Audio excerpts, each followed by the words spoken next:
ಖರ್ಗೆ ಅವರು, ಪ್ರಿಯಾಂಕ ಖರ್ಗೆ ಅವರು ರಾಜ್ಯದ ಒಬ್ಬ ನಾಯಕರ, ಇನ್ನಷ್ಟು ದೊಡ್ಡ ನಾಯಕರಾಗಿ ಹೊರಹೊಮ್ಮುವ ಎಲ್ಲ ಸಾಧ್ಯತೆಗಳು ಕಂಡು ಬರ್ತಾ ಇದ್ದಾವೆ. ಅದೇ ಕಾಲಕ್ಕೆ RSSದ ಈ ಒಂದು ನೋಂದಣಿ ಬಗ್ಗೆಯೂ ಸಹಿತ ಇನ್ನಷ್ಟು ಗಟ್ಟಿಯಾಗಿ ಕೇಳಲಿಕ್ಕೆ ಶುರು ಮಾಡಿದ್ದಾರೆ. ಹೀಗಾಗಿ RSS ಅದವರಿಗೆ ಇದು ಉತ್ತರ ಕೊಡುವಂಥದ್ದು ಇಲ್ಲ, ರಿಜಿಸ್ಟ್ರೇಷನ್ ಮಾಡಿಸುವಂಥದ್ದು ಇಲ್ಲ, ಇದ್ರ ಮೇಲೆ ಡಿಫೆಮೇಷನ್ ಕೇಸ್ ಹಾಕುವಂಥದ್ದು. ಹೌದು, ನಾವು ಡಿಫೆಮೇಷನ್ ಮಾಡ್ತಾ ಇದ್ದಾರೆ, ನಮ್ಗೆ ಎಲ್ಲೂ ಇಲ್ಲ ಕಾನೂನು ಈ ನೋಂದಣಿ ಮಾಡ್ಬೇಕಂತೇಳಿ ಅವ್ರನ್ನ ಡಿಫೆಮೇಷನ್ ಕೇಸ್ ಹಾಕುವಂಥದ್ದು. ಯಾವುದನ್ನು ಮಾಡಬಲ್ಲರು ಅಥವಾ ಉತ್ತರಿಸ್ಬಲ್ಲರ, ಡಿಫೆಮೇಷನ್ ಕೇಸ್ ಹಾಕಬಲ್ಲರ. ಈಗಾಗಲೇ ರಾಮ ಮಂದಿರ ಸಲುವಾಗಿ, ಇನ್ನುಳಿದ ಕೇಸುಗಳ ಸಲುವಾಗಿ, ಇಲ್ಲಿ ಬೆಲೆ ಏರಿಕೆ ಸಲುವಾಗಿ, ಇನ್ನುಳಿದರೆ ಅನೇಕ ಪ್ರಶ್ನೆಗಳನ್ನು ಮಾಡಿದ್ದಾರೆ ಖರ್ಗೆ ಅವರು. ಅದಕ್ಕೆಲ್ಲ ಒಂದು ವೇಳೆ ತಪ್ಪಿದ್ರೆ ಯಾಕೆ ಇದ್ರ ಮೇಲೆ ಡಿಫೆಮೇಷನ್ ಕೇಸ್ ಹಾಕಬಾರ್ದು RSS ಅವರು ಅಥವಾ BJPಗರು ಅನ್ನೋ ಮಾತನ್ನು ಸಹ ಜನಸಾಮಾನ್ಯರು ಮಾತಾಡ್ತಿದ್ದಾರೆ. ಇದರಿಂದಾಗಿ ಖರ್ಗೆ ಅವರ ವಿಶ್ವಾಸಾರ್ಹತೆ ಹೆಚ್ಚಾಗ್ತಾ ಇದೆ ಅನ್ನೋದನ್ನು ಈ ಸಂದರ್ಭದಲ್ಲೇ ನಾವು ನೆನಪಿಸಲೇಬೇಕಾಗ್ತದೆ. ಏನೋ ಆಗಲಿ, ಈಗ ಪ್ರಿಯಾಂಕಾ ಖರ್ಗೆ ಅವರ ಈ ಒಂದು ವಾದಗಳನ್ನು ನಿಮಗೇನು ಅನ್ನಿಸ್ತದ? ಸರಿನಾ ತಪ್ಪನ? Like ಆಗ್ತದನ dislike ಆಗ್ತದನ? ಏನಾದರೂ ಆಗಲಿ, ಲೈಕ್ರೆ ಮಾಡಿ ಡಿಸ್ಲೈಕ್ರೆ ಮಾಡಲಿ, ಕಾಮೆಂಟ್ ಮಾತ್ರ ಮಾಡೋದು ಬಿಡೋಕೋಬೇಡ್ರಿ.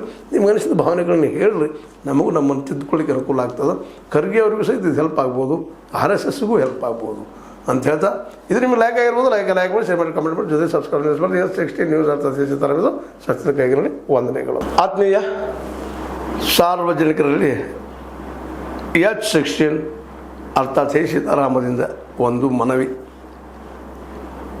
ಈ ಸಂಸ್ಥೆ ಭ್ರಷ್ಟಾಚಾರ, ಅನ್ಯಾಯ, ಅತ್ಯಾಚಾರಗಳಿಂದ ನೊಂದವರ ವೇದಿಕೆ, ಅನ್ಯಾಯಕೋರರ, ಭೂಗಳ್ಳರ, ನಶಾ ಸಾರಾಯಿ ಮಾಫಿಯಾಗಳ ವಿರುದ್ಧದ ಧ್ವನಿ, ರೈತರ, ಕೂಲಿಕಾರ, ಕಾರ್ಮಿಕರ, ಬಿದ್ದ ಸಮುದಾಯ ಜನರ ಧ್ವನಿ ಬೆಂಬಲವಾಗಿ ನಿಂತು ತನುಮನ ಧನದ ಸಹಾಯಕ್ಕೆ ಸಾರ್ವಜನಿಕರಲ್ಲಿ ಕೋರಿಕೆ.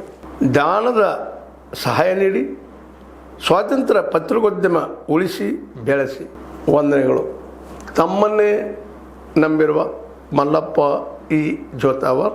ಈ ಕೆಳಗಿನ QR ಸ್ಕ್ಯಾನ್ ಮಾಡಿ ಅಥವಾ ಈ ನಂಬರ್ ಅಂದರೆ 7411402405ಗೆ ಇಲ್ಲ 9686864852ಗೆ ನೀವು ಫೋನ್ಪೇ ಮಾಡಿ, Paytm ಮಾಡಿ ಅಥವಾ ಇನ್ನಾವುದೇ ಮಾಧ್ಯಮದಿಂದ ಗೂಗಲ್ ಮೂಲಕ ಸಹಾಯ ಮಾಡಿ ಈ ಪ್ರಾಮಾಣಿಕ ಪತ್ರಿಕೋದ್ಯಮವನ್ನು ಉಳಿಸಿ ಅಂತ ಮತ್ತೊಮ್ಮೆ ಮನವಿ.